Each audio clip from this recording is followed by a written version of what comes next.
12-year-old Alex sat quietly in his wheelchair, watching as his grandparents pushed him through the entrance of the theme park. A year had passed since the car accident that took his father and younger sister.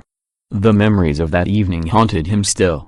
His spinal injury had left him unable to walk, and his mother couldn't afford the expensive treatments that did not give a full guarantee of recovery.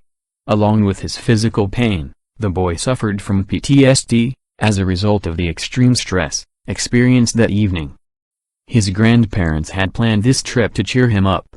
They knew how much he used to love amusement parks, and they had chosen this one, specifically because it was advertised as being accessible for guests with disabilities. They decided to start with the carousel. But the park employee glanced at Alex and his wheelchair, and shook her head. "I'm sorry," the employee said flatly. "but due to technical reasons, the carousel is not accessible to guests in wheelchairs today." Alex's grandfather furrowed his brow. "We chose this park because it said it was accessible.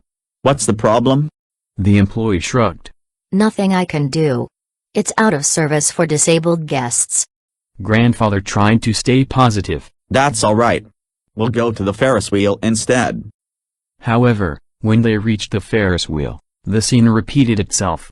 "Sorry, not accessible today," another employee said. Alex's grandmother, now visibly upset, asked to speak to the manager. A few minutes later, a gruff-looking man approached them, clearly annoyed.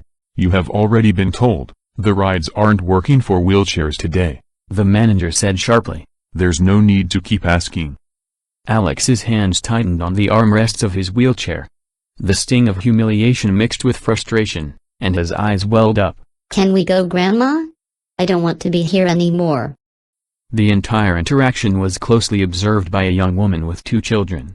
Just as they were about to leave, she stepped forward. "Please, don't leave just yet," she said to Alex's grandparents, her voice calm but firm. She pulled out her phone, and made a call right in front of them. "Dad? I'm at the park. There's a boy here, in a wheelchair, and they've been turned away from the rides. Do we have technical problems with the accessibility equipment?" Right within seconds, the manager's phone rang. He glanced at the screen, and his face turned ashen. Yes, sir. There's been a misunderstanding." The young woman crossed her arms, staring down the manager. "Misunderstanding? You lied to these people, because you didn't want to be bothered. You are fired." The manager's eyes widened, and without another word, he slunk away. The woman turned to Alex and his grandparents, her expression softening. "I'm sincerely sorry about all of this. My name is Olivia. My father is the owner of this park, and we had no idea the manager had been refusing disabled children access to the rides." It turned out that manager decided not to bother, and hadn't been maintaining the additional equipment for the disabled properly. He instructed the staff to turn children with disabilities away, otherwise threatened to fire them. Before they left, Olivia privately asked Alex's grandmother about injury, and his current situation. The next day, Alex's mother received a phone call. It was Olivia. "I spoke to my father, and we'd like to help with Alex's treatment. Please send us the details, and the amount needed." Over the next few months, Alex underwent several complicated surgeries and rehabilitation sessions.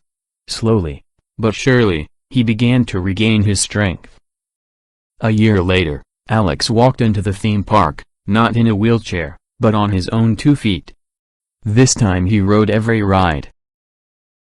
If you like our content, could you please subscribe this channel, and press the bell icon?